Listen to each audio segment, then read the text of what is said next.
আসসালামু আলাইকুম ওয়া রাহমাতুল্লাহি তাআলা ওয়া বারাকাতুহু। সুপ্রিয় দর্শক মণ্ডলী, আমি আজকে আপনাদের সম্মুখে একটা গুরুত্বপূর্ণ বিষয় নিয়ে আলোচনা করব। সেই বিষয়টি হলো, আজকে যে বিষয় আলোচনা করব বিষয়টি হলো কারা যাকাত দিতে পারবে এবং কাদের উপরে যাকাত ফরজ এবং কাদের উপরে যাকাত ফরজ নয়, সেই বিষয় নিয়ে সংক্ষিপ্ত কিছু আলোচনা আমি আপনাদের সম্মুখে রাখবো ইনশাআল্লাহুল আজিজ। আল্লাহ রাব্বুল আলামিন পবিত্র কোরআন শরীফের মধ্যে বলেছেন, ওয়া আতু যাকাত, 82 জায়গায় আল্লাহ রাব্বুল আলামিন যাকাত প্রদান করতে বলেছেন।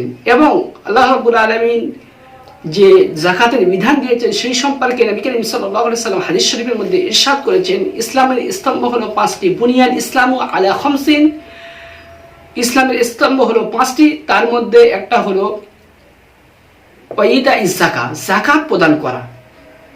আজকে প্রশ্ন হলো যে যাকাত কাদের উপরে ফরজ, কারা যাকাত দেবে?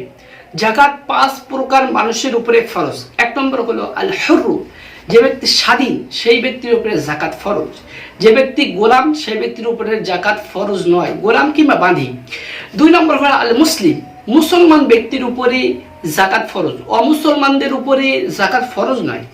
3 নম্বর হলো আল আকিল, যে ব্যক্তি জ্ঞান সম্পন্ন ব্যক্তি সেই ব্যক্তির উপরে যাকাত ফরজ। যে ব্যক্তি পাগল সেই ব্যক্তির উপরে যাকাত ফরজ নয়।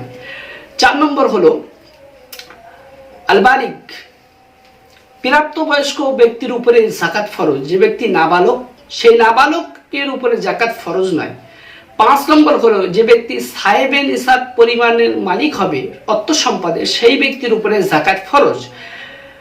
এবং এই সমস্ত ব্যক্তিদের উপরে যাকাতকে ফরজ করা হয়েছে তাদের কাছে যদি সাহেবে নিসাব পরিমাণ, যদি অর্থ সম্পদ টাকা পয়সা যদি থাকে, ওই টাকা পয়সা যদি হাউলুন আলাইহি ইলাল হাউল, যদি 1 বছর অতিক্রম হয়ে যায়, তাহলে সেই সম্পদের উপরে, অর্থের উপরে যাকাত ফরজ হয়ে যায়।